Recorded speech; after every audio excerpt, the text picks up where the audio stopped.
हम कहीं ना कहीं किसी ना किसी संबंध से ऐसे जुड़ जाते हैं कि वो मोह हमें पूरे जीवन तक तंग करता, परेशान करता।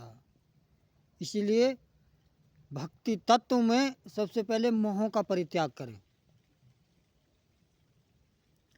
अब दूसरी बात, सबसे बड़ी त्रुटि गलती हमसे कहाँ होती है? भजन में, ध्यान में, समाधि में, कि हम जो जप कर रहे हैं, जो मनन कर रहे हैं, जो स्मरण कर रहे हैं, वो मनन, वो स्मरण, वो भजन हमें कहाँ से प्राप्त हुआ, किससे प्राप्त हुआ, यह बहुत ज़रूरी है जीवन में। इसलिए सबसे पहले हमें ये जानना आवश्यक है कि कहाँ से जो हमें तत्व प्राप्त हो रहा है, मंत्र का, भजन का, पहले उस पर गौर करते हैं। सबसे पहले त्रुटि क्या है कि हम किताब में मंत्र पढ़ा, उसका जपना शुरू कर दिया। मोबाइल पे किसी ने मंत्र लिखा या बताया, उसका मंत्र जपना शुरू कर दिया। कहीं किसी ने सभा में, जागरण में किसी ने मंत्र का व्याख्यान करा, तो हमने उसे जपना शुरू कर दिया। अब थोड़ा ध्यान देने वाली बातें हैं। आपने देखा होगा, आप सभी जगह बिजली की व्यवस्था हो चुकी है, विद्युत की। एक 11,000 की लाइन चलती है, एक 33,000 की लाइन चलती है। जो 11,000 की या 33,000 वाली लाइन है, जब हम उस पर डायरेक्ट अपने घर का बल्ब जलाने के लिए या अपने घर की व्यवस्था करने के लिए हम डायरेक्ट तार को तार में डालते हैं, तो अधिकतर आपने देखा होगा सारे बल्ब, सारे वस्तुएं जलकर भस्म हो जाती हैं। कारण क्या है कि उसमें विद्युत की मात्रा, क्षमता अधिक होती है, और डायरेक्ट जाकर उसने विस्फोट कर दिया, अर्थात माध्यम। और उसके बाद में देहाती गांव वाले, जैसे हम लोग गंवार महाराज हैं, ढोल कहते हैं, दूसरी भाषा में ट्रांसफार्म कहते हैं।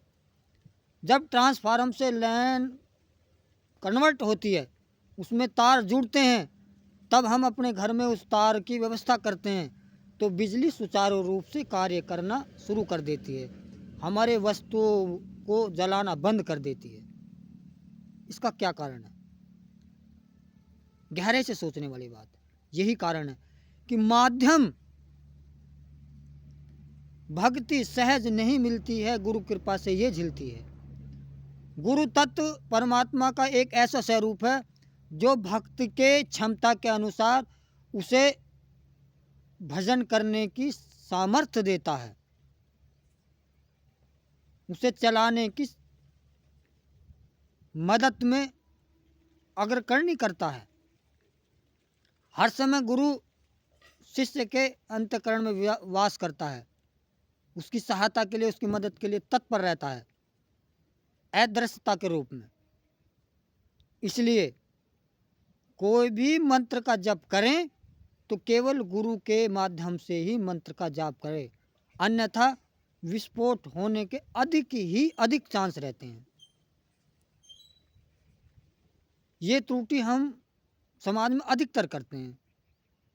इसलिए भजन का, नाम जप के शक्ति का हमें पूर्णतः सुचारू रूप से लाभ प्राप्त नहीं होता, और हम तितर बितर हो जाते हैं। फिर हम भगवान को दोष देते हैं कि हम तो आपकी इतने दिन से सेवा कर रहे थे, इतने दिन से पूजा कर रहे थे, लेकिन इसका तो हमें विपरीत दिशा मिली। कभी कभी भक्तजन साधक ऐसा भी करते हैं कि कहीं से देख कर, पढ़ कर, सुन कर जो है कुंडली जागृत करना शुरू करते हैं।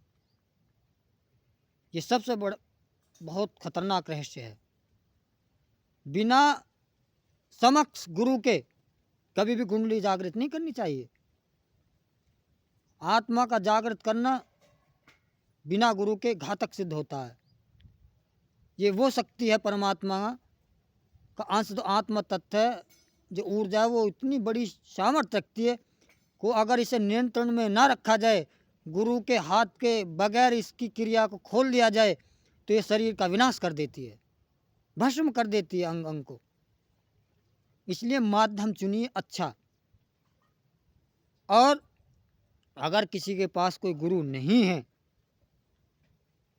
तो सबसे प्रथम तो हर जीव प्राणी खुद का ही खुद गुरु है।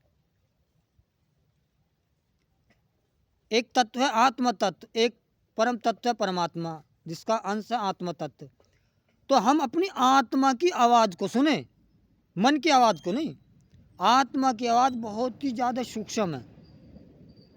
क्षण मात्र के लिए ये आत्मा अंदर से जवाब देती है हमें। अपने आप को स्थिर करके बिल्कुल शांत रूप में चाहे लेट जाएं चाहे बैठ जाएं, और तब अपने अंदर का मनन करें। एक हल्की सी आवाज़ हमारे अंतःकरण में प्रकट होती है जो बिल्कुल सच्चाई और सत्य की आवाज़ होती है। उसे चुनें, उसे ग्रहण करें और तब उस रास्ते पर चलें। तो रास्ता में बाधाएं भी धीरे धीरे समाप्त हो जाती हैं और हमें हमारी मंजिल सरल रूप से प्राप्त हो जाती है।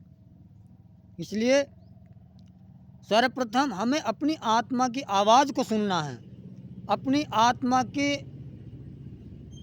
में रमणीक होना है, अपनी आत्मा को जानना है, अपने स्वरूप को पहचानना है।